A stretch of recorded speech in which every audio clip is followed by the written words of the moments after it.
Hello बच्चों, आज हम पढ़ेंगे क्लास 10th का topic rational number. Chapter first है। चैप्टर फर्स्ट में हमारा टॉपिक है आज रेशनल नंबर। रेशनल नंबर्स आपने वैसे क्लास 9th में भी पढ़ाई है, पर एक बार हम थोड़ा सा रिवाइज कर लेते हैं, उसके बाद आगे बढ़ते हैं। रेशनल नंबर क्या होता है? A number which can be return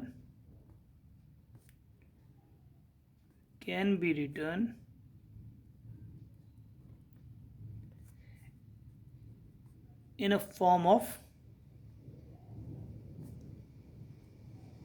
P upon Q, where P and Q are integers and Q is not equals to 0। वो नंबर्स जो P अपॉन Q की फॉर्म में हो और जहाँ पर P और Q क्या हो, इंटीजर्स हो, और Q क्या ना हो, 0 के बराबर न हो, उनको हम क्या बोलते हैं? Rational numbers. For example 2/3, 5/6। Integers हमने पढ़ा था इससे पहले वाले टॉपिक में, क्या होते हैं? Negative, positive with 0। तो न्यूमरेटर भी इंटीजर, डिनोमिनेटर भी इंटीजर, तो इसका मतलब ये क्या हो गया? एक रैशनल नंबर। न्यूमरेटर भी इंटीजर, डिनोमिनेटर भी इंटीजर, ये क्या हो गया? Rational number. 22/7, ये भी क्या हो गया? Rational number. हमने बोला P और Q इंटीजर होने चाहिए, पर Q जो है, Q कौन है? डिनोमिनेटर। डिनोमिनेटर कभी जीरो नहीं होना चाहिए। हमने अभी इससे पहले वाले टॉपिक में हमने पढ़ा था कि डिनोमिनेटर अगर जीरो हो जाए तो वो रियल नंबर नहीं होता, और रियल क्या होता है? Set of rational and irrational. तो डिनोमिनेटर जीरो नहीं होना चाहिए। तो न्यूमरेटर भी इंटीजर, डिनोमिनेटर भी इंटीजर, रैशनल। न्यूमरेटर भी इंटीजर, डिनोमिनेटर भी इंटीजर, रैशनल। न्यूमरेटर भी इंटीजर, डिनोमिनेटर भी integer, rational. Zero rational, irrational, zero rational. हमारे पास न्यूमरेटर जीरो हो सकता है बट डिनोमिनेटर नहीं। अब इसके नीचे कुछ नहीं है तो इसका मतलब इसके नीचे 1 है, तो ये भी क्या है? Rational number. 22/7 रैशनल। पर अगर हमें कोई पाए बोलता है तो पाए इरेशनल। पाए जो है अप्रॉक्स वैल्यू 22/7 है, ठीक है। एग्जैक्ट अभी पाए के बारे में अभी समझाते हैं, ठीक है। तो इतनी बात समझ आ गई कि number which can be return in the form of P upon Q, where P and Q are integers, ठीक है, and Q is not equals to 0, उसको हम क्या बोलते हैं? Rational numbers. एग्जाम्पल हमने देख लिए, ठीक है। आगे अगर हमें कोई बोलेगा irrational,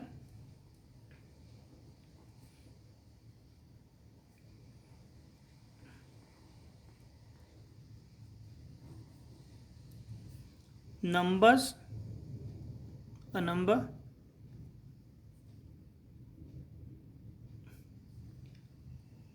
which cannot return in form of P and Q, ठीक है। आगे वही है, where P and Q are integers. तो एग्जाम्पल हमसे कोई पूछेगा कि कौन होता है, तो √2, √3, √5, ये क्या है? सारे इरेशनल, क्योंकि √2, √3, √5 क्या है? इंटीजर नहीं है। इंटीजर्स आपको पता है। आगे भी इसका एक चीज़ और बताएंगे, अभी बेसिक चीज़ ये है। ये बात समझ आ गई, ठीक है। पाई भी हमारे पास इरेशनल होता है। पाई भी क्या होता है? इरेशनल। वैसे तो आपको ये लगेगा कि यार पाई और 22/7 तो एक ही बात है, पर नहीं, अंतर अभी बताएंगे, ठीक है। अब एक चीज़ इसमें आप ध्यान रखिएगा, rational number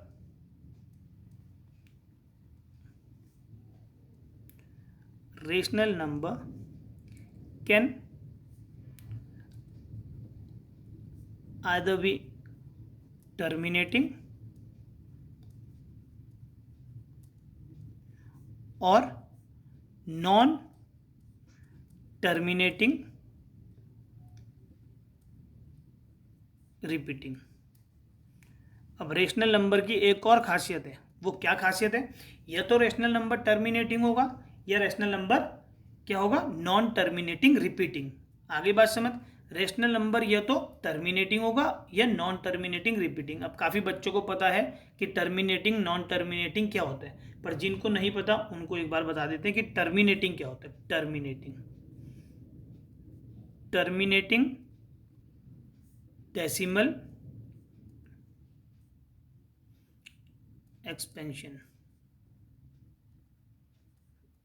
is a decimal expansion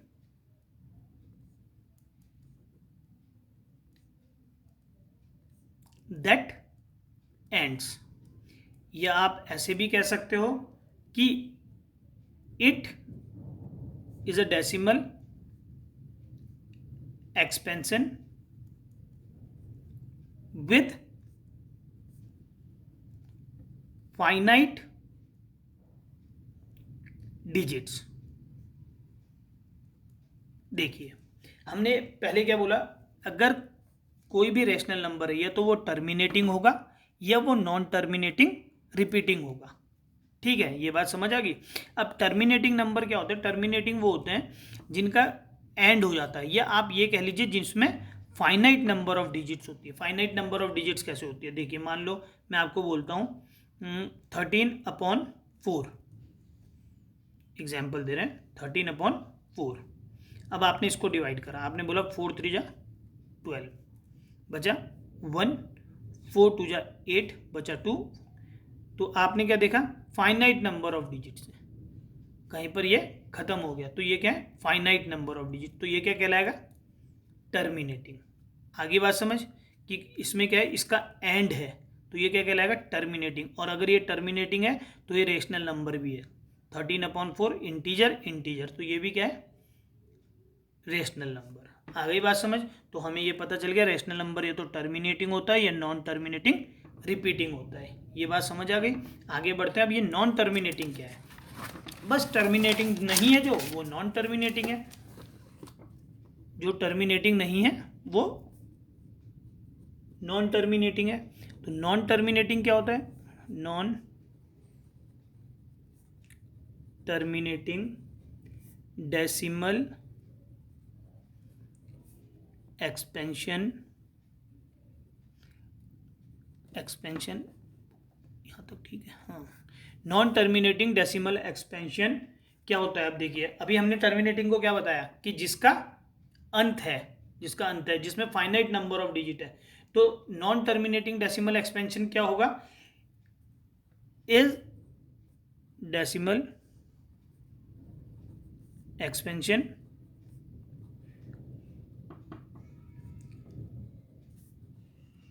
with infinite number of digits। ठीक है, जिसमें खूब सारी डिजिट्स होंगी। ठीक है, जिसका कोई अंत नहीं होगा। जिसका कोई अंत नहीं होगा मतलब जैसे हमने एक एग्जांपल दिया √2, तो √2 चलता है 1.414213 कुछ डॉट डॉट डॉट ऐसे चलता रहता है, तो ये कभी ख़त्म नहीं होता। तो ये क्या है? Non terminating. अब ये नॉन टर्मिनेटिंग है तो इसका मतलब ये इरेशनल होगा, इरेशनल नहीं होगा, क्योंकि हमारे पास रैशनल क्या होते हैं? या तो वो टर्मिनेटिंग होते हैं या नॉन टर्मिनेटिंग रिपीटिंग होते हैं। ठीक है, अब नॉन टर्मिनेटिंग रिपीटिंग क्या होते हैं? Non terminating but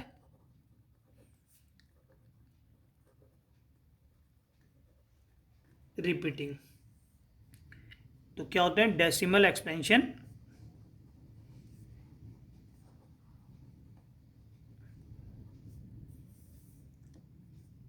with infinite number of digits but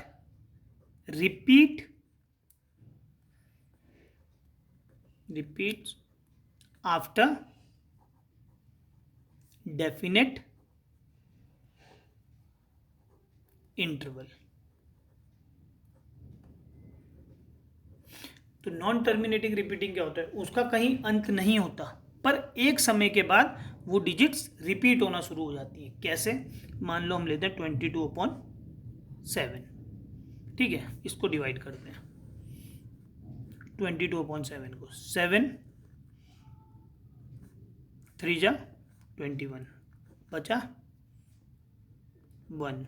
ठीक है, 0.0 1 जा 7 बचा 3, 0 7 4 जा 28, कितना आ गया 2, 0 7 2 जा 14 बचा 6, 0 7 8 जा 56 बचा 4, 0 7 5 जा 35 बचा 5, 0 7 7 जा 49 बचा 1, 0 7 1 जा 7 बचा 3, 0 7 2 जा 14, सॉरी 7 4 जा 28 बचा 2, 7 फिर 2 जा 14। तो हमने क्या देखा, इतनी डिजिट के बाद ये फिर से वही चीज़ आने लग गई। तो ये क्या आ रहा है 1 4 2 8 5 7, उसके बाद फिर से 1 4 2 8 5 7, फिर वही आएगा 1 4 2 8 5 7। ये कभी ख़त्म नहीं होगा, इनफाइनाइट डिजिट्स आएंगी, ठीक है। पर ये क्या हो रहा है, इतने के बाद रिपीट हो रहा है। ये एक छोटा सा एग्जाम्पल 10/3, 3 3 जा 9 बचा 1, 3.3 चलता रहा 0.333, ये चलता रहा। मतलब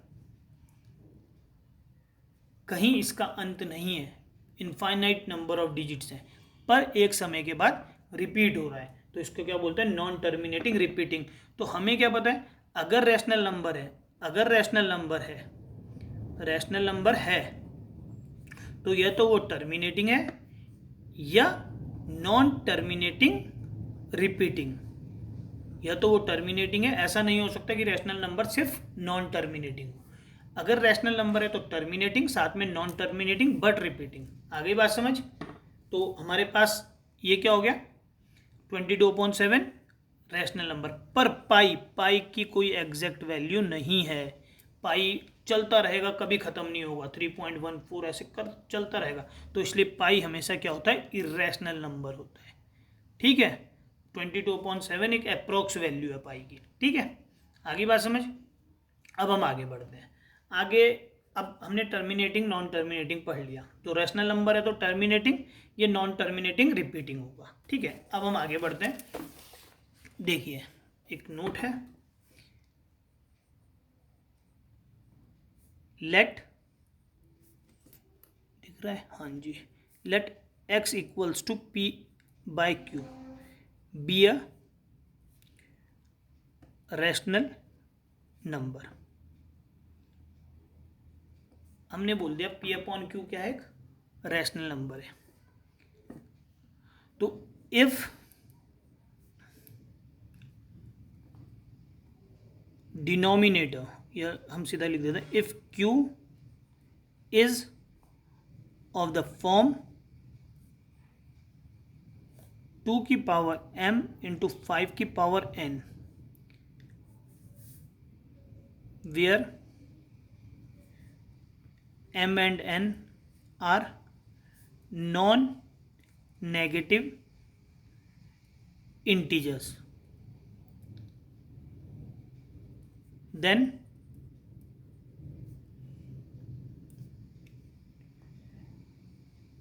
x has a terminating decimal expansion, otherwise non-terminating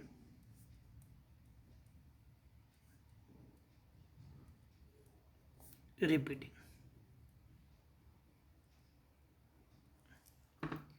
ठीक है। हमने बोला let x equals to p/q be a rational number, ठीक है। वो एक रैशनल नंबर है, कौन, x equals to p/q be a rational number if p is of the form 2 की पावर m इंटू 5 की पावर n। अगर q जो है, q के फैक्टर इस फॉर्म में है जहाँ पर m और n नॉन नेगेटिव इंटीजर्स हैं, तो x का क्या होगा, टर्मिनेटिंग डेसिमल एक्सपेंशन होगा, नहीं तो नॉन टर्मिनेटिंग रिपीटिंग होगा, ठीक है। अब देखिए एक एग्जाम्पल दे लेते हैं, एक दो, आपको समझ आएगा, ठीक है। देखिए मेरे पास एक नंबर है, मान लीजिए मैंने बोला कि नंबर है मेरे पास, कुछ भी लिख लेते हैं, 13/4। अब मैंने इसको डिवाइड करा, कितना आया, 4 3 जा, ठीक है, 12 बचा 1 और ये आ गया 5, सॉरी 2 5, ये आ गया, ठीक है। अब देखिए मैंने क्या ये कैसा है, एक तो रेशनल नंबर है ही, ठीक है, ये 1 है, ये रेशनल नंबर तो है ही, साथ में क्या है, ये टर्मिनेटिंग है। अब हमने यहाँ पे क्या लिखा, हमें पता कैसे चलता है कोई नंबर टर्मिनेटिंग है, अगर उसका डिनोमिनेटर 2 की पावर m इंटू 5 की पावर n है, जहाँ पर m और n नॉन नेगेटिव इंटीजर है, तो हम इसका डिनोमिनेटर के फैक्टर करते हैं। 4 के फैक्टर क्या आ रहे हैं, 2 इंटू 2, तो ये बन रहा है 2 की पावर 2। अब ये 2 की पावर m तो हो गया, पर 5 की पावर n का है, तो हम इसको अपनी मर्जी से लिख सकते हैं 5 की पावर 0। तो ये किस फॉर्म में आ गया, 2 की पावर m इंटू 5 की पावर n। इस बात से हम समझ चुके हैं कि ये क्या है, टर्मिनेटिंग डेसिमल। ये अभी एक्सरसाइज में काम आना है हमें, आ गई बात समझ, ठीक है, यहाँ तक कोई दिक्कत नहीं। अगर मान लो यही क्या होता, ये कुछ लिखा होता 13/3, तो हमें क्या पता था, 4 पॉइंट बचा 1, 3 3 3 3 चलता रहता, तो हैं तो दोनों रेशनल नंबर, पर ये क्या है, टर्मिनेटिंग, ये क्या है, नॉन टर्मिनेटिंग रिपीटिंग। डिनोमिनेटर में अंतर, टर्मिनेटिंग का डिनोमिनेटर हमेशा क्या होगा, 2 की पावर m इंटू 5 की पावर n, इसका डिनोमिनेटर इस फॉर्म में नहीं होगा। आगे बात समझ, ठीक है, यहाँ तो कोई दिक्कत नहीं। अब हम करते हैं एक्सरसाइज, एक्सरसाइज से फिर आगे बढ़ेंगे इन क्वेश्चंस में। चलिए,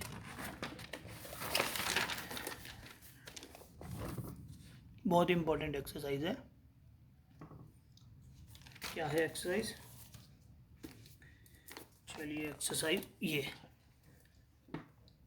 3.1 to 1.3 sorry 1.3 question number first.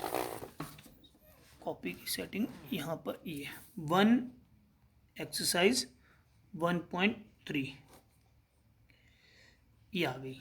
पहला question, prove that √5 is irrational. पहला, प्रूव दैट √5 इज इरेशनल। चलिए, कोई दिक्कत, क्वेश्चन शुरू करते हैं। अब रेशनल इरेशनल में कोई दिक्कत नहीं है, ठीक है। अब उससे हम शुरू करते हैं क्वेश्चन को। देखिए, सबसे पहले हम इसमें उल्टा मान के चलते हैं। हमें बोला प्रूफ करना है कि ये क्या है, इरेशनल। हम बोलते हैं let us suppose √5 B a rational number. हमने बोल दिया √5 क्या है, एक रैशनल नंबर है, ठीक है। तो दियर एग्जिस्ट, अगर हमें पता है रैशनल नंबर क्या होता है, P/Q की फॉर्म में, तो there exist integers P and Q, ठीक है, सच दैट, अगर वो रैशनल नंबर है तो वो P/Q की फॉर्म में होगा। तो हमने बोला √5 इक्वल्स टू P/Q, वेयर, ये लाइन लिखनी बहुत जरूरी है, P एंड Q आर को प्राइम। को प्राइम क्या होता है, दैट इज HCF इज 1। जिन दो नंबर का HCF 1 हो उसको हम को प्राइम बोलते हैं। तो हमने बोल दिया कि ये को प्राइम है P और Q, ठीक है। हमने बोला √5 रैशनल है, अगर वो रैशनल है तो P/Q की फॉर्म में होगा, डेफिनेशन यही कहती है। और P और Q क्या है, इंटीजर है, ठीक है। तो हम क्या करते हैं, अब squaring both side, squaring both sides, तो ये हो जाएगा √5 का स्क्वायर, P का स्क्वायर, Q का स्क्वायर, 5, ये क्या आ गया, 5P² equals to 5Q² equals to P²। अब हमने क्या देखा कि जब मैं क्यू स्क्वायर के साथ 5 मल्टीप्लाई करा रहा हूँ तो वो क्या बन रहा है, पी स्क्वायर बन रहा है। जैसे मान लो मेरे पे एक नंबर है कोई, मान लो यहाँ पे कोई एक नंबर है 4, 2 का स्क्वायर हो गया 4। अब मैं इसको मल्टीप्लाई करा रहा हूँ 5 से, तो ये कितना बन रहा है 20। ये जो नंबर है अगर मैं 2 के स्क्वायर को मान लो किसी नंबर से मल्टीप्लाई करा रहा हूँ इसको किससे 5 से, और ये बन रहा है समथिंग, तो ये जो होगा ये क्या होगा, ये इसका डिविजिबल होगा ना, मतलब ये 5 से डिवाइड होगा। तो वही बात हो गई कि इसका मतलब ये जो पी स्क्वायर ये 5 से डिवाइड होगा। तो हमें क्या पता चला, P square is divisible by 5। ठीक है, अगर किसी भी नंबर का स्क्वायर किसी नंबर से डिवाइड होता है तो वो नंबर खुद भी क्या होता है, उस नंबर से डिवाइड होता है। ठीक है, तो मुझे क्या पता है, p is divisible by 5, p भी 5 से डिवाइड होगा, कोई दिक्कत नहीं इस बात में। ठीक है, अब हम आगे बढ़ते हैं। अब मुझे पता चल गया p भी डिवाइड होगा तो 5 से, इसको मैं बोलता हूँ फर्स्ट। अब अगर मैंने बोला कि यार 20 डिवाइड हो रहा है 5 से, तो मैं 20 को क्या लिख सकता हूँ, 5 × 4 लिख सकता हूँ ना। 4 कुछ भी हो जाए वो 25 होता है, और मुझे पता है मैं इसको लिखता हूँ 5 × 5 या 30 होता है वो नंबर। 5 का डिविजल 5 × 6, मतलब यहाँ पे 5 तो कॉमन चीज़ रहती ना, अगर वो डिविजिबल है 5 का। तो मैं क्या लिखता हूँ, लेट p = 5c, इसको मानते हैं फर्स्ट, इसको मानते हैं सेकेंड। p को मैंने क्या मान लिया, 5c के बराबर, where c is an integer. अब मुझे क्या पता है, मैंने इसका भी स्क्वायर करा, ये आ गया। अब मुझे क्या पता चला कि 5p² अगर 25c² के बराबर आ गया। और अगर मैं फर्स्ट को देखूं दोबारे तो p² किसके बराबर है, 5 फ्रॉम फर्स्ट। यहां से क्या मिला मुझे, q² इज, अब जो बात हमने यहां पर कही थी कि q² में 5 मल्टीप्लाई कराया p² बना, तो p² इज डिविजिबल बाय 5, तो इसका मतलब c² में 5 मल्टीप्लाई कराया तो q² बना, तो इसका मतलब q² इज डिविजिबल बाय 5। अगर q² 5 से डिवाइड हो रहा है तो इसका मतलब q is divisible by 5। Third बात हो गई है। अब मैंने क्या बोला था, p एंड q आर को प्राइम, p और q क्या है, को प्राइम है, मतलब उनका SCF1 है। पर मैंने क्या देखा, p में से भी 5 कॉमन आ रहा है और q में से भी 5 कॉमन आ रहा है, दोनों में से क्या आ रहा है, 5 कॉमन आ रहा है। तो from second and third 5 is common factor of p and q। ठीक है, इसका मतलब क्या हुआ, so p and q are not coprime, वो को प्राइम नहीं है, which contradicts our assumption, that is √5 is rational, जिसने हमारे अजम्पशन को गलत ठहरा दिया कि √5 क्या है, रैशनल, तो हेंस √5 इज इर्रेशनल। आ गई बात समझ, बहुत ही इंपॉर्टेंट चीज़ है। ठीक है, इस बात को समझ चुके हैं आप लोग, कोई दिक्कत नहीं। हम मान के चले थे p और q हमारे पास को प्राइम होगा। ठीक है, p और q इंटीजर है और वो दोनों को प्राइम है। ठीक है, को प्राइम है मतलब SCF उनका 1 है। पर हमने क्या प्रूव कर दिया कि अगर मैं इसको रैशनल मान के चल रहा हूँ तो रैशनल मान के चल रहा हूँ तो वो प्राइम है। तो इसका मतलब हमारे पास जब हमने सॉल्व करा और रैशनल मान के चले तो वो कोप्राइम नहीं आ रहा है। इसका मतलब जो चीज़ हम मान के चले थे वो चीज़ हमने गलत मानी, और अगर वो नंबर है तो या तो वो रैशनल होता है या इरेशनल। तो अगर वो रैशनल गलत है तो इसका मतलब वो नंबर क्या है, इरेशनल। आ गई बात समझ। अगले क्वेश्चन में आते हैं। अगला क्वेश्चन क्या है,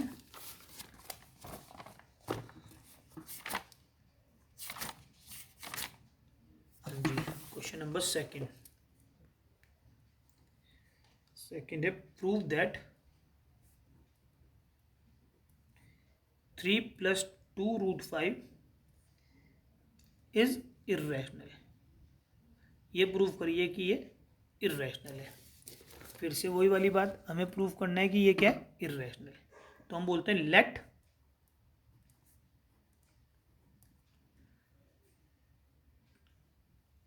लेट अस सपोज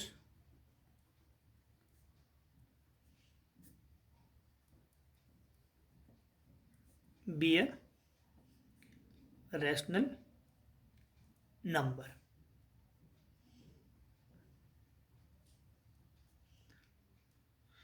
ठीक है, there exist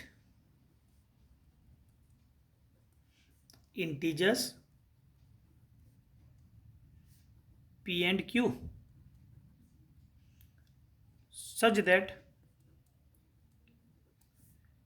3 + 2√5 equals to p/q। 3 + 2√5 अगर रैशनल माना हमने तो इसका मतलब वो किस फॉर्म में होगा, p/q की फॉर्म में होगा। ठीक है, अब एक बात ध्यान रखना, जब भी आपको इस तरह का क्वेश्चन पूछेंगे कि √2, √5, √3, √7, √11, ठीक है, तो तब आपको लिखना है कि पी एंड क्यू आर को प्राइम। इन केसेस में लिखने की जरूरत नहीं, इसको हम अलग तरीके से प्रूफ कर देंगे। ठीक है, को प्राइम सिंगल उसमें मानना है, √2, √3, √5, √7, √11। ठीक है, और कभी भी आपसे कोई बोले कि हमारे पास इरेशनल नंबर बताइए, तो जो भी प्राइम नंबर रूट के अंदर होते हैं वो हमेशा इरेशनल होते हैं। ठीक है, चलिए हम आगे बढ़ते हैं। तो हम इसको सॉल्व करते हैं। रूट वाली चीज़ को हमने इधर ही छोड़ा, बेसिक, और 3 को हम इधर ले गए। इसका हमने एलसीएम लिया,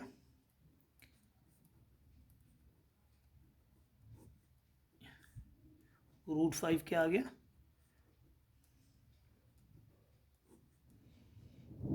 अब देखिए आपको इतना पता है कि दो इंटीजर्स के बीच में अगर कोई ऑपरेशन लगता है वो इंटीजर ही होगा। देखिए कैसे, हमारे पास इंटीजर का सम, इंटीजर का डिफरेंस, इंटीजर ही होता है। ठीक है ना, इंटीजर का सम और इंटीजर का डिफरेंस। तो सबसे पहले हियर हमें पता है कि p क्या है, p, ये 2 आ गया यहाँ पर, q 2 and 3 are integers, p भी इंटीजर, q भी इंटीजर, 2 भी इंटीजर, 3 भी इंटीजर। इसका मतलब ये हमारे पास क्या हो गया, ये पूरा न्यूमिनेटर भी इंटीजर आ गया और डिनोमिनेटर भी इंटीजर आ गया। अगर न्यूमिनेटर भी इंटीजर और डिनोमिनेटर भी इंटीजर, इसका मतलब ये क्या है, इज अ रैशनल नंबर।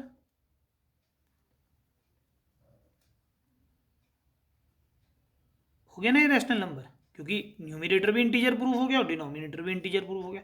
अब ये रैशनल नंबर है किसके बराबर है, √5 के। तो √5 इज ऑल्सो रैशनल नंबर। √5 भी क्या हो गया, रैशनल नंबर हो गया। √5 भी क्या हो गया, रैशनल नंबर हो गया। अब जब अगर ये भी रैशनल नंबर हो गया, पर हमें तो पता है √5 क्या है, irrational.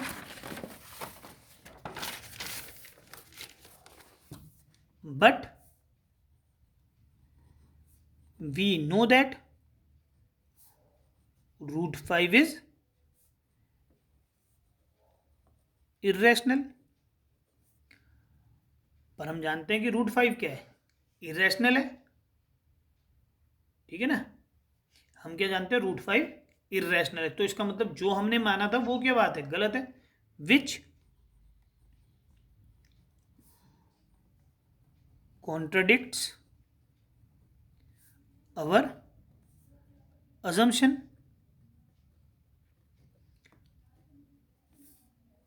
that is 3 plus 2 root 5 is rational. तो अगर वो रैशनल नहीं है, हमारा कंट्रोडिक्शन गलत है, तो इसका मतलब hence 3 plus 2 root 5 is irrational. ठीक है, आगे बात समझ, कोई दिक्कत नहीं। अगला क्वेश्चन,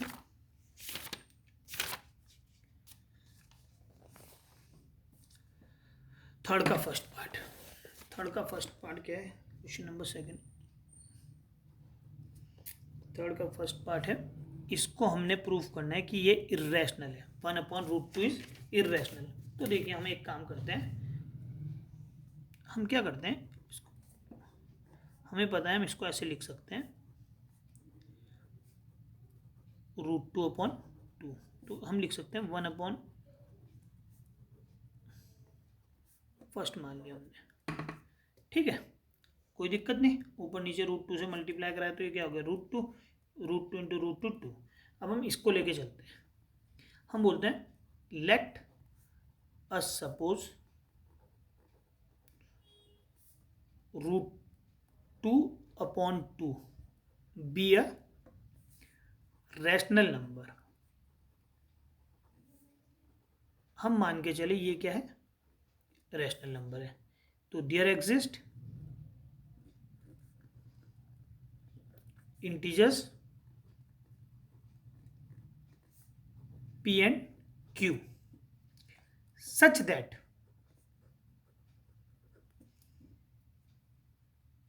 √2/2 इक्वल्स टू P/Q। अगर वो रैशनल है तो P/Q की फॉर्म में होगा, कोई दिक्कत नहीं। ठीक है, तो √2 को हमने यहीं छोड़ा और 2P/Q कर दिया। अब हमें पता है हियर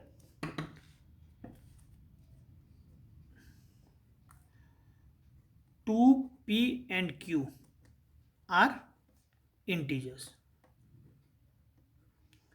2P और Q क्या है? इंटीजर्स है। अगर ये इंटीजर है तो ये न्यूमिनेटर भी इंटीजर हो गया और ये डिनोमिनेटर भी इंटीजर हो गया। अब अगर न्यूमिनेटर और डिनोमिनेटर इंटीजर है तो इसका मतलब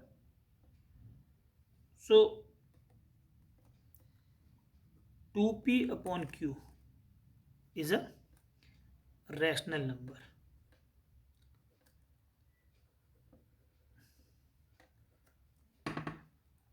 ठीक है, ये क्या हो गया? रैशनल नंबर हो गया, क्योंकि ये भी इंटीजर और ये भी इंटीजर। अब ये अगर रैशनल नंबर है, खुद √2 के बराबर है, इसका मतलब √2 क्या हो गया? तो √2 इज ऑल्सो रैशनल नंबर।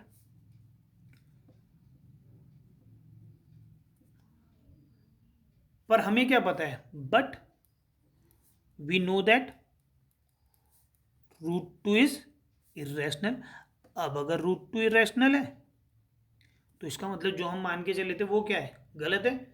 अगर ये बात आ रही, प्रूफ हमने कर दिया रैशनल और है असल में वो इर्रेशनल, तो इसका मतलब जो हम बात मान रहे हैं वो गलत है, which contradicts our assumption that is 2/√2 नहीं सॉरी √2/2 इज रैशनल। तो इसका मतलब हमारा ये बात गलत है कि ये रैशनल है, तो इसका मतलब हेंस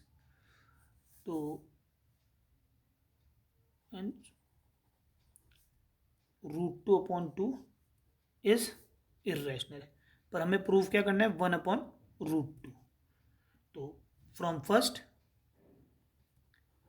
1/√2 इज इर्रेशनल, क्योंकि हमने क्या माना था? फर्स्ट में हमने क्या देखा था कि √2/2 क्या है? 1/√2। अगर इसको मैंने इर्रेशनल प्रूफ कर दिया तो इसका मतलब ये क्या है? इर्रेशनल। यही मुझे प्रूफ करना था। आगे बात समझ, कोई दिक्कत नहीं, सिंपल सी बात है। आपको मान के चलना है कि ये रैशनल है, आपने मान लिया ये रैशनल है तो इसका मतलब पी क्यू एग्जिस्ट करेगा। पी क्यू कैसे होगा, क्योंकि रैशनल है तो पी अपॉन क्यू होगा। हमने इसको सॉल्व करा, ये रूट वाली चीज़ को एक तरफ छोड़ना है चाहे कैसा भी क्वेश्चन हो। आपने देखा ये न्यूमिनेटर भी इंटीजर बन रहा है, 2 भी इंटीजर, पी भी इंटीजर, क्यू भी इंटीजर, न्यूमिनेटर भी इंटीजर, डिनोमिनेटर भी इंटीजर। तो न्यूमिनेटर भी इंटीजर, डिनोमिनेटर भी इंटीजर, मतलब ये रैशनल नंबर है। अगर ये रैशनल नंबर है तो आपको पता है कि 2p अपॉन क्यू अगर रैशनल है तो इसका मतलब ये बराबर खुद किसके, √2 के, तो ये भी रैशनल होगा। पर हम क्या जानते हैं, पर हम जानते हैं कि √2 इर्रेशनल है, √2 रैशनल नहीं है। हम जानते हैं कि √2 क्या है, इर्रेशनल है। तो जो हमारी, इसका मतलब हमारी बात को गलत ठहराया, विच कॉन्ट्राडिक्ट्स अवर अजम्पशन।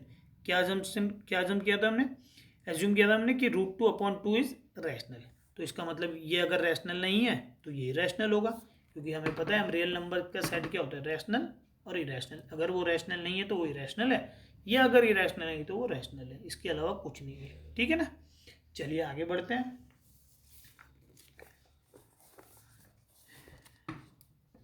ये दोनों पार्ट आप कर लेंगे, अब इजी हो गया। देखिए ये तो सेम जो अभी हमने करा, 7 नीचे चल जाएगा, फिर वही लैंग्वेज आ जाएगी कि p अपॉन 7q, ठीक है, इंटीजर हो गया, तो इसका मतलब ये। फिर आप इसको भी कर लेंगे, 6 को इधर भेज देंगे जैसे ये किया था, ठीक है ना, हो जाएगा ये। अब हम आते हैं एक्सरसाइज, हाँ जी। Without actually performing the long division, state whether the following rational number with have terminating decimal expansion or non-terminating repeating decimal expansion। अभी हमने क्या पढ़ा था, अभी हमने शुरू में पढ़ लिया था टर्मिनेटिंग, नॉन टर्मिनेटिंग, रिपीटिंग। अब हमें कैसे पता चलेगा, देखिए अभी हमने, चलो एक्सरसाइज शुरू करते हैं, फिर शुरू से उसी में पता कर लेंगे, ठीक है।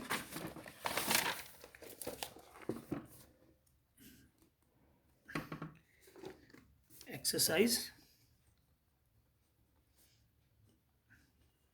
पहला 13 पॉइंट, ये हमें बताना है बिना डिवाइड करे कि ये टर्मिनेटिंग है कि नॉन टर्मिनेटिंग रिपीटिंग। चलिए तो बिना डिवाइड करे कैसे पता करेंगे, सबसे पहले आप डिनोमिनेटर के फैक्टर कर दीजिए। 5 6 30 बचा 1, 2 बचा 5 2 5, फिर 5 से 1 जा 2 जा 5 जा, फिर 5 से नो सॉरी 2 और 5, फिर 5, फिर 5, तो ये क्या आ गया 1 2 3 4 5, ये आ गया 5 की पावर 5। अब मैंने क्या बताया था आपको कि अगर कोई भी नंबर टर्मिनेटिंग डेसिमल एक्सपेंशन है तो उसका डिनोमिनेटर 2 की पावर m इंटू 5 की पावर n में होगा। उसका डिनोमिनेटर 2 की पावर 2 की पावर m इंटू 5 की पावर n में होगा, जहां पर m और n नॉन नेगेटिव इंटीजर होंगे, ठीक है। तो 5 की पावर n आ गया, और मैंने क्या बोला था, हम क्या लिख सकते हैं, कुछ नहीं है तो 2 की पावर 0 लिख सकते हैं, 2 की पावर 0 1, तो दोनों नॉन नेगेटिव इंटीजर है, इसकी फॉर्म में 2 की पावर m इंटू 5 की पावर n, तो इसका मतलब ये क्या हो गया, टर्मिनेटिंग हो गया, टर्मिनेटिंग डेसिमल एक्सपेंशन। आगे बात समझ, ठीक है। तो सिंपल सी बात समझना, अगर 2 और 2 अकेला हो या 5 भी अकेला हो तो वो भी टर्मिनेटिंग होता है। अगर 2 अकेला है तो आप 5 की पावर 0 लिख दो, और 5 अकेला है तो उसमें 2 की पावर 0 लिख दो, ठीक है। अगले क्वेश्चन में आते हैं, जैसे अगला है 17/8, 17/8, तो 17/8 को आप फिर 8 के फैक्टर करें आपने, 2 4 2, ये हो गया, तो ये क्या बन गया 2 की पावर 3। अब 2 अकेला है तो हम क्या लिख सकते हैं, इंटू 5 की पावर 0, हो गया काम, बस। ये क्या हो गया, टर्मिनेटिंग डेसिमल एक्सपेंशन, क्योंकि ये 5 की पावर m इंटू 5 की 2 की पावर m इंटू 5 की पावर n में है डिनोमिनेटर। बस अगला क्वेश्चन में आते हैं। अगला क्वेश्चन क्या है? 64 थर्ड पार्ट। 64 अपॉन 5 455 455 के फैक्टर करते हैं सबसे पहले। 5 9 जो 45, 7 1 जो 7 7 3 जो 21। तो ये क्या आ गया?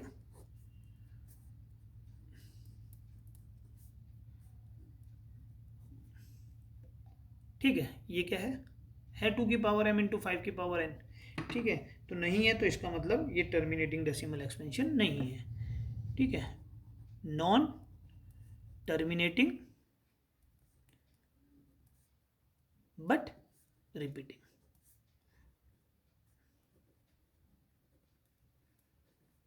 आगे बात समझ, नॉन टर्मिनेटिंग बट रिपीटिंग। अगला क्वेश्चन देखिए, फोर्थ। चलो एक और कर देते हैं, फिर जो वैसे ही समझा देंगे।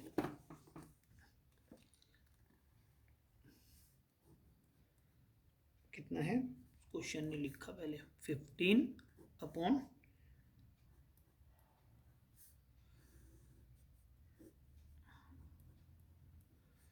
2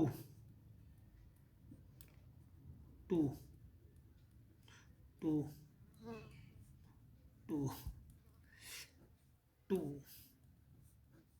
2 5 5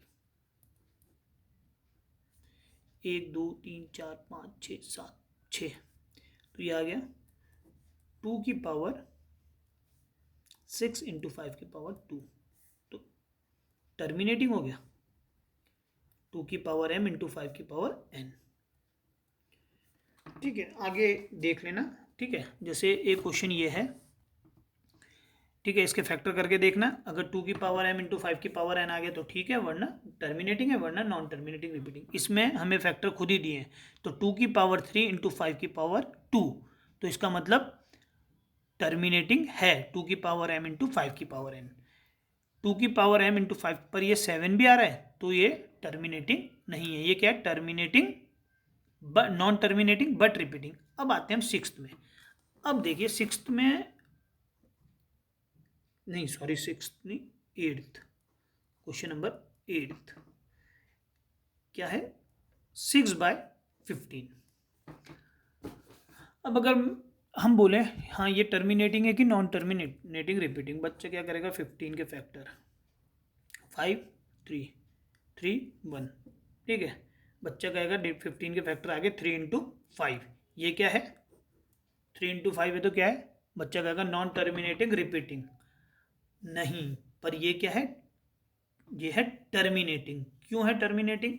देखिए, मैंने आपको जब क्वेश्चन कराया था, हमने क्या बोला था? पी एंड क्यू आर को प्राइम। पी और क्यू क्या होनी चाहिए? को प्राइम। ठीक है, वो केस यहाँ पर भी बन रहा था, पर यहाँ पर अगर मैं 5 से डिवाइड करता तो ये 3 आता। ठीक है, अब पहले समझ लेते हैं। मैंने क्या था? पी एंड क्यू आर को prime. P and Q R को प्राइम। को प्राइम मतलब इनका एचसीएफ 1 होना था, पर इनका एचसीएफ क्या निकलेगा? जब हम एचसीएफ निकालेंगे इसका 3 निकलेगा।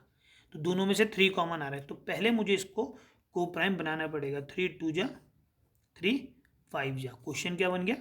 2/5। आगे बात समझ। अब मैं इसको क्या लिख सकता हूँ? 2 की पावर 0 इंटू 5 की पावर 1। तो इसलिए ये क्या होगा? टर्मिनेटिंग। आगे बात समझ। पी एंड क्यू क्या होने चाहिए? को प्राइम। एचसीएफ 1 होना चाहिए, पर यहाँ एचसीएफ 3 था, तो पहले डिवाइड करा। वही काम हमें यहाँ भी करना चाहिए था, पर यहाँ क्या था कि 5 अगर यहाँ से निकल रहा था तो 5 यहाँ से भी बाहर आने के बाद 5 तभी भी बच रहा था। ठीक है, आगे बात समझ। कोई ऐसा फैक्टर नहीं बच रहा था 5 और 2 के सिवाय, कि यहाँ पर अगर 3 होता और फिर मैं डिवाइड ना करता तो मुझे ऐसा लगता है को प्राइम, वो सॉरी, ये हमारे पास टर्मिनेटिंग नहीं है। ठीक है, पर डिनोमिनेटर में 3 नहीं आ रहा था, इसलिए हमें कोई फर्क नहीं पड़ा। ठीक है, आगे बात समझ। 5 और 2 के सिवाय अगर कोई और नंबर हो तो उससे हमें डिवाइड जरूर करना चाहिए। अगर 2 और 5 से कट रहा है तो जरूरी नहीं काटना, पर उन दो को छोड़ के अगर कोई और नंबर है तो डिवाइड करके देखना है पहले, ठीक है। 3 2 जा 3 5 जा, ठीक है। तो अब ये क्या हो गया, टर्मिनेटिंग। अगर मैं डायरेक्ट देख लेता तो मैं लिख देता नॉन टर्मिनेटिंग रिपीटिंग, ये गलती हो जाती है पेपर में, 1 नंबर का क्वेश्चन आ जाता है, ठीक है। आगे बढ़ते हैं, आगे क्वेश्चन इसी के बेस पे है, इसी क्वेश्चन पे आगे क्वेश्चन है क्या, write down the decimal expansion of Dooj rational number in question 1 above which have terminating decimal expansion. उसने बोला जिनके जो टर्मिनेटिंग है उनके डेसिमल एक्सपेंशन लिखिए, ठीक है, जो टर्मिनेटिंग है। अब देखिए हमारे पास पेपर लेते हैं हम, हमारे पास टर्मिनेटिंग कौन कौन से निकले थे, एक निकला था ये वाला, क्या निकला था, ये वाला, क्या निकले थे इसके फैक्टर, ये निकले थे, ठीक है। फिर दूसरा निकला था 17/8, इसके फैक्टर क्या निकले 17 और 2 की पावर, ठीक है। और क्या था टर्मिनेटिंग, ये भी था एक, इसको भी देख लेते हैं 15/2 की पावर। 3 क्वेश्चन करा देते हैं आपको, बाकी आप समझ जाओगे, ठीक है। ये था क्वेश्चन, क्या था ये 15 ये 4th क्वेश्चन था, जो टर्मिनेटिंग था, सेकंड था और फर्स्ट था। तो उसने क्या बोला कि आपको इनको फर्स्ट पार्ट में जितने भी टर्मिनेटिंग है, फर्स्ट क्वेश्चन में जितने भी टर्मिनेटिंग है उनका डेसिमल एक्सपेंशन निकालिए। अब देखिए डेसिमल एक्सपेंशन कैसे निकालते हैं, आप सिंपल क्या करिए, सेकंड का फर्स्ट पार्ट बोलते हैं हम, ये क्वेश्चन था, इसके जब मैंने फैक्टर करे थे तो क्या आ गया था 13 5 की पावर 5। अब यहाँ पर हमें पता है कि 5 की पावर कितनी है 5, तो आप 2 की पावर भी उतनी लाइए जितनी 5 की हो, अपनी मर्जी से आपने लगाया 2 की पावर 5। अगर आपने ये काम डिनोमिनेटर में करा तो आपको ये काम न्यूमिनेटर में भी करना पड़ेगा। तो ये कितना हो गया 13 इंटू 2 4 8 16 32 अपॉन 10 की पावर 5 बन गया। दोनों की पावर इक्वल बनानी है हमें, हमारा मकसद ये है। अगर दोनों नंबर हो पर जो छोटा हो उसको बड़े वाले के बराबर बनाना है, वो कैसे भी अगले क्वेश्चन में पता चलेगा। ये आ गया, तो मैंने क्या करा 32 इंटू 13 6 9 2 3 कितना आ गया, कितने जीरो हैं 5, 1 2 3 4 5 पॉइंट लग गया, ये आंसर आ गया। पेपर में एक नंबर का सवाल आ जाता है कभी कभी कि कितनी देर बाद ये नंबर टर्मिनेट होगा, तो 1 2 3 4 5, ठीक है। आगे बात समझ, क्वेश्चन सेकंड कितने टर्मिनेट होगा, मतलब कितने नंबर्स बाद एंड होगा इसका, तो 1 2 3 4 5। चलिए अगला क्वेश्चन क्या था 17/8, 17/8 को देखते हैं हम, 17 2 की पावर 3। अब 2 की पावर 3 है तो हमें क्या बनाना पड़ेगा उसको, 2 की पावर 3 को, 2 की पावर 3 है तो हमें वहाँ पर 5 की पावर 3 भी चाहिए, ठीक है। ये कितना बन गया 17 इंटू, यहाँ 5 की पावर 3 है तो दोनों साइड लगा लेते हैं पहले, फिर मल्टीप्लाई कर लेंगे। ये नंबर हमने यहाँ करना था जब लगाया था, तो ये अगर मैंने 5 की पावर 3 यहाँ लगाया तो न्यूमिनेटर में ही मल्टीप्लाई करना पड़ेगा, अगर डिनोमिनेटर में अपनी मर्जी से करा तो ये आ गया 17 इंटू 125 और ये आ गया 10 की पावर 3, तो 17 इंटू 125 कर लेते हैं, 125 इंटू 17 35 2 14 17 1 8 5 2 1 5 12 10 11 2, ये आ गया। कितने के बाद पॉइंट है 3 पावर, तो 1 2 3, आगे बात समझ, ये भी आ गया आंसर, कोई दिक्कत नहीं। अब आता है एक इम्पॉर्टेंट क्वेश्चन,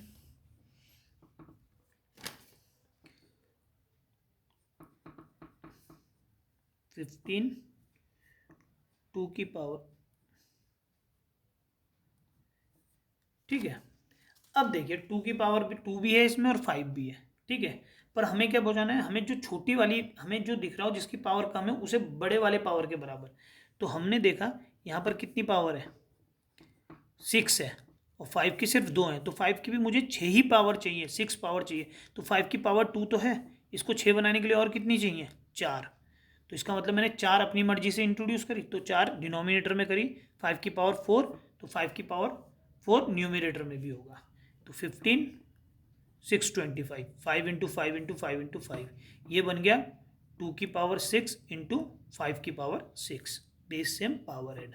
ठीक है, ये कितना हो गया 625 इंटू 15, 5 5 जो 25, 2 10 12 1 31, 5 2 6, 5 7 3 9। ठीक है, तो कितना आ गया 5 10 की पावर 6। अब गिन लेते हैं 1 2 3 4 5 6, ये आ गया आंसर। आगे बात समझ, थोड़ा सा बेसिक आपके अच्छे होने चाहिए, मैथ से घबराना नहीं चाहिए। ठीक है, बेसिक अच्छे हैं तो सब आ जाएगा, कोई दिक्कत नहीं होती। ठीक है, चलिए अब हम आगे बढ़ते हैं, ये क्वेश्चंस आप खुद कर लेना। ठीक है, जो बचे हुए हैं देखिए, उसने बोला the following real numbers have decimal expansion as given below. जो भी रियल नंबर हमें दिए हैं उनका डेसिमल एक्सपेंशन है। In each case decide whether they are rational और नॉट। हमें पहले पता करना है ये रेशनल है कि नहीं है। If they are rational and of the form P upon Q, अगर वो रेशनल है और वो पी अपॉन क्यू की फॉर्म में है, तो what can you say about the prime factors of Q. आप डिनोमिनेटर क्यू के प्राइम फैक्टर के बारे में क्या कहोगे अगर वो रेशनल है। आगे बात समझ, तो चलिए पन्ना पलटते हैं। देखिए पहला उसने क्वेश्चन दिया हमें, थर्ड का फर्स्ट पार्ट, 4 3 1 2 3 4 5 6 7 8 9। हाँ जी, तो उसने पूछा क्या ये रेशनल है या नहीं है, रियल नंबर है तो ये रेशनल है कि नहीं है। तो क्या लग रहा है आपको, रेशनल है कि नहीं है। देखिए हमने क्या पढ़ा था, रेशनल नंबर या तो टर्मिनेटिंग होता है या नॉन टर्मिनेटिंग रिपीटिंग होता है। टर्मिनेटिंग मतलब जो कहीं पर जाकर जिसका अंत हो जाए। ठीक है, जिसमें फाइनाइट नंबर्स हो, तो फाइनाइट नंबर्स ऑफ डिजिट्स हो। तो यहाँ पे फाइनाइट नंबर है, मतलब आप गिन पा रहे हो कि कितनी डिजिट्स हैं। तो अगर इसका अंत हो रहा है, इसमें फाइनाइट नंबर ऑफ डिजिट्स हैं, तो इसका मतलब क्या होगा, रेशनल होगा। ये क्या है, रेशनल नंबर। अब उसने एक बात और कही थी हमें, ठीक है, ये क्या है, रेशनल नंबर। अब उसने एक बात और क्या कही थी हमें, इफ दे आर रेशनल, पहले तो चेक करना था रेशनल है कि नहीं है। If they are rational and of a form P upon Q, अगर रेशनल है तो पी अपॉन क्यू की फॉर्म में होगा। What can you say about the prime factor of Q. तो अगर ये रेशनल होगा तो इसके prime factor P upon Q के बारे में आप क्या कहोगे। अब हमें पता है ये क्या है, रेशनल है और इसका अंत हो रहा है, मतलब टर्मिनेटिंग है ये टर्मिनेटिंग है। और टर्मिनेटिंग क्या होता है, इसका मतलब rational number has terminating decimal expansion. Terminate जो रेशनल नंबर है इसका टर्मिनेटिंग डेसिमल एक्सपेंशन है। So prime factors of Q is of the form 2 की पावर m इंटू 5 की power n, where m and n are non negative integers. आ गई बात समझ। रेशनल नंबर क्या है, टर्मिनेटिंग डेसिमल एक्सपेंशन है। ठीक है, प्राइम फैक्टर ऑफ क्यू किस फॉर्म में होगा, 2 की पावर m इंटू 5 की पावर n में होगा। आ गई बात समझ। सबसे पहले हमें पता चल गया कि यार इसका अंत हो रहा है तो ये रेशनल नंबर है। अगर अंत हो रहा है इसका फाइनाइट नंबर ऑफ डिजिट है, तो इसका मतलब ये 2 की पावर m इंटू 5 की पावर n में होगा। आगे बात समझ। अब अगला पार्ट क्या कहता है इसका, अगला पार्ट कहता है, इसने दिया 120 फिर 1200 फिर 1 0 और बढ़ा दिया, फिर 1 0 और बढ़ा दिया, कुछ ऐसे करके dot dot dot dot dot dot का मतलब क्या होता है, इसका मतलब क्या होता है, डॉट डॉट डॉट लगा दिया कि इसका कहीं अंत नहीं है, चलता जा रहा है, ये चलता जा रहा है। अब ये चलता जा रहा है, अंत नहीं है, मतलब टर्मिनेट नहीं हो रहा है ये, तो इसका मतलब ये क्या हो गया, नॉन टर्मिनेटिंग। अब ये नॉन टर्मिनेटिंग है, हमें पता है रैशनल नंबर क्या होता है, ये तो टर्मिनेटिंग होता है, ये नॉन टर्मिनेटिंग रिपीटिंग होता है। न ये टर्मिनेटिंग है और न ये नॉन टर्मिनेटिंग रिपीटिंग है, ये रिपीट भी नहीं हो रहा है, चलता जा रहा है डॉट डॉट का मतलब, तो इसका मतलब ये क्या हो गया, इर्रेशनल। अब इसके डिनोमिनेटर के बारे में हमने कुछ नहीं कहना, क्योंकि तभी कहना है जब वो रैशनल हो। अब आते हैं हम थर्ड क्वेश्चन में। थर्ड क्वेश्चन क्या है, 43.1 2 3 4 5 6 7 8 9 और उसने ऐसे करके बार लगा दिया, ये है क्वेश्चन। ठीक है, उसने बोला है रैशनल है, बार का मतलब क्या होता है, इसके बाद ये रिपीट हो रहा है। हमें पता है रैशनल नंबर या तो टर्मिनेटिंग, अगर वो ये इसका अंत नहीं है पर ये बार बार रिपीट हो रहा है, तो रैशनल नंबर क्या होता है, या तो टर्मिनेटिंग या नॉन टर्मिनेटिंग रिपीटिंग। ये नॉन टर्मिनेटिंग भले ही पर ये रिपीट भी हो रहा है, तो इसका मतलब ये क्या है, रैशनल है। अब ये रैशनल है तो इसके डिनोमिनेटर की बात करनी है हमने, तो हमें पता है अगर ये टर्मिनेटिंग नहीं है, हमें पता है ये टर्मिनेटिंग नहीं है, नॉन टर्मिनेटिंग रिपीटिंग है, तो इसका मतलब हमें पता है रैशनल नंबर